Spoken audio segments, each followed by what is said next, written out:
नमस्कार मैत्रिणींनो, आज पुन्हा एकदा नव्या व्हिडिओमध्ये तुम्हा सगळ्यांचं खूप खूप स्वागत आहे. आणि आजची सकाळसुद्धा खूप छान अशी सुरुवात झालेली आहे. आज आहे बुधवार आणि आज अंड्याची भुर्जी करायची आहे मिस्टरांच्या डब्यालासुद्धा आणि न्याहारीसाठीसुद्धा, कारण आज काही वेगळा नाश्ता करणार नाही आहे. तर त्यासाठी मी कढई गॅसवर ठेवून घेतली. त्यानंतर कांदा चिरून घेतलेला होता मी. आता जशी मी माझ्या पद्धतीनं करते तशीच तुम्हाला मी अंड्याची भुर्जी करून दाखवणार आहे आणि तीच डब्याला पण देणार आहे. तर त्याच्यानंतर कढई गरम झालेली होती. मी तेल टाकून घेतलं आणि तेल टाकून झाल्यानंतर त्याच्यामध्ये मी म्हणजे पुन्हा थोडंसं रात्रीचं तेल राहिलेलं होतं, पापड तळले होते, तेच तेल मी परत भुर्जीसाठी वापरलं. तेल चांगलं गरम व्हायला दिलेलं होतं आणि त्यानंतर जसं नेहमीप्रमाणे मी तेल म्हणजे ज्या प्रकारे तुम्ही प्रत्येकाची भुर्जी करायची पद्धत ही वेगळी वेगळी असते, पण मी मात्र ज्या पद्धतीनं करते ती तशीच करते. तर सर्वप्रथम मी जिरे टाकून घेतले. त्यानंतर जिरे चांगले तेलामध्ये तडतडले पाहिजेत आणि ते तडतडून झाले ना की मग आपण हा जो चिरलेला कांदा होता तो कांदा मी टाकलेला होता. आता कांदा टाकून म्हणजे इथे मी माझ्या हिशोबाने, कारण खाण्यासाठी आणि डब्यासाठी ह्या हिशोबाने मी कांदा भाजून घेतलेला होता. आता त्यानंतर मी टाकत आहे मीठ. आता तुम्ही म्हणाल मीठ का लगेच टाकलेलं आहे, तर कांदा जर तुम्ही मीठ टाकलंत ना तर कांदा चांगला आणि लवकर भाजतो. म्हणजे त्याला जो ब्राऊन रंग आपल्याला यायचा असतो तो ह्या मिठामुळे आहे ना कांदा लवकर भाजला जातो. आणि कांदा जो कच्चा राहिल्यानंतर जो वास येतो ना, कारण आपण कधी कधी जर मीठ नाही टाकलं आणि असं जर तेलामध्ये जर तुम्ही कांदा भाजून घ्यायचा प्रयत्न केला तर थोडासा त्याला एक वेगळा कच्चा कांद्याचा वास येतो आणि जेवण ह्या उन्हाळ्याच्या सीझनमध्ये खराबही होऊ शकतो. म्हणून मीठ टाकलंत ना की कांदा चांगला भाजतोही आणि पटकन होतो.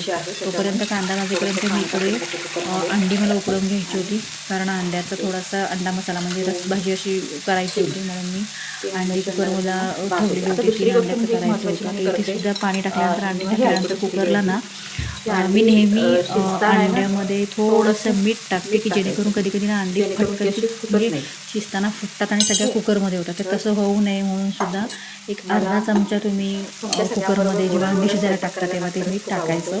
झाकून लावून पुन्हा इकडे बघितलं कांदा हे बघा आता भाजत आलेला होता. म्हणजे मीठ टाकण्याचा खरंच आहे की कांदा चांगला भाजून घेतला कळलेली होती. म्हणजे मी सुद्धा आधी हे करत नव्हते, पण इकडे कुकर लावून घेतला, कुकर गॅस चढवून घेतला, कारण ॲट अ टाईम दोन्ही पुढे मला काम करायचं होतं. तर अंड्याची भुर्जी माझ्या मुलाला डब्याला लागते. तो अंड्याचं रस किंवा रस्साभाजी अंडा करी म्हणजे काहीच खात नाही, त्याला नुसती भुर्जी लागते किंवा ऑमलेट.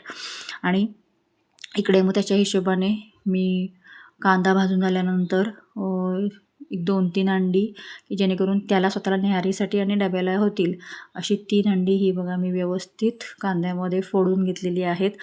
त्यानंतर आणखीन एक म्हटलं अंडा फोडून टाकावं, अशा प्रकारे 4 अंड्याची आणि इथं मी जवळपास 2 मोठे कांदे वापरलेले होते. आणि आता हे सगळं व्यवस्थित बॅटर ते कांदा आणि अंडी फोडून घेतलेत.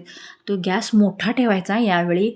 गॅस मोठा ठेवून म्हणजे अशा प्रकारे भुर्जी करताना ना, मी जेव्हा आपण रस्त्यावरती वगैरे बघा अंडापाव किंवा भुर्जी पाव खातो ना, तेव्हा त्या लोकांना बघितले गॅस मोठा ठेवायचा आणि चांगलं ते व्यवस्थित अंडं फेटून घ्यायचं.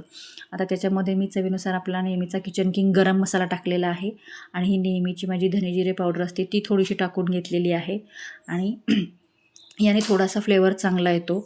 आणि चिमटभर हळद जास्त टाकायची नाही, नाहीतर मग ना अंडा भुर्जीचा रंग वेगळा येतो. हा माझा नेहमीचं तिखट, चवीपुरतं, त्याला जास्त तिखट आवडत नाही त्याच्यामुळे थोडंसं तिखट टाकलेलं होतं. हिरवी मिरची टाकून पण 1-2दा मी केलं होतं, पण त्याला तेवढंसं ते काय आवडलेलं नव्हतं, त्याच्यामुळे मग मी लाल तिखटच वापरते. पुन्हा एकदा सगळं मिश्रण हे भुर्जी आपण काय करायची आहे परतवून घ्यायची की जेणेकरून टाकलेले सगळे मसाले सगळ्या म्हणजे त्या भुर्जीला लागले पाहिजेत. आणि तुम्ही बघितलेलं असेल ना की ज्याला पलिता किंवा उलातनं म्हणतं ते असं हलवायचं ना की जेणेकरून त्या जास्त अंड्याच्या मोठमोठ्या गठळी दिसता कामा नये. त्याच्यानंतर मी थोडंसं ना टोमॅटो आणि बारीक चिरलेली हिरवी कोथिंबीर वरून टाकलेली होती. आणि अशा प्रकारे तर तुम्ही म्हणाल की तर टोमॅटो थोडासा कच्चा जरा बारीक चिरून वरून टाकलात ना तर त्याचा एक फ्लेवर वेगळा येतो. खरं तर आता प्रत्येकाला असं वाटेल की अधिक टोमॅटो नाही टाकला. त्यानंतर मी थोडंसं आज यावेळी त्याला थोडंसं हेल्दी वेगळं काहीतरी करायचं होतं म्हणून चीज त्याच्यामध्ये मी किसून घेतलं भुर्जीमध्ये. काही लोकं बटर पण टाकतात, पण इथे रेग्युलर आम्ही शेंगदाण्याचं तेल वापरतो त्याच्यामुळे मी बटर फारसं वापरत नाही. पण आज मात्र एक छोटीशी क्यूब आणलेली होती आणि ती मी अंड्याच्या भुर्जीमध्ये किसून घेतली. कलर बघा किती सुंदर आला आहे. आता थोडीशी ती मुरली पाहिजे म्हणून आपण काय करायचं तर थोडीशी झाकून ठेवायची आणि गॅस कमी करायचा. तोपर्यंत इकडे माझी दुसरी तयारी चालू झालेली होती. आता इकडे कुकरच्या शिट्ट्या होण्याची वाट बघत होते मी. हा मिस्टरांचा डबा, की का आता डायरेक्ट कसं होतं, त्याच्यानंतर माझ्या ना घाई गडबडीत लक्षात आलं, की अरे नाही, ही भुर्जी मिस्टरांच्या डब्यात भरायची नाही आहे, तर ती माझ्या मुलाच्या डब्यात भरायची होती. ती भरून घेतली मी आणि खिडकीमध्ये थंड करायला तो डबा ठेवून दिला. नंतर पुन्हा परत तो जाईपर्यंत ती बरोबर थंड होतो डबा. हे बघा, हे या प्रकारे ही भुर्जी आपली तयार झालेली आहे. आणि त्यामुळे जर तुम्हाला आवडली असेल व्हिडिओ तर लाईक करा, सबस्क्राईब करा. Thank you.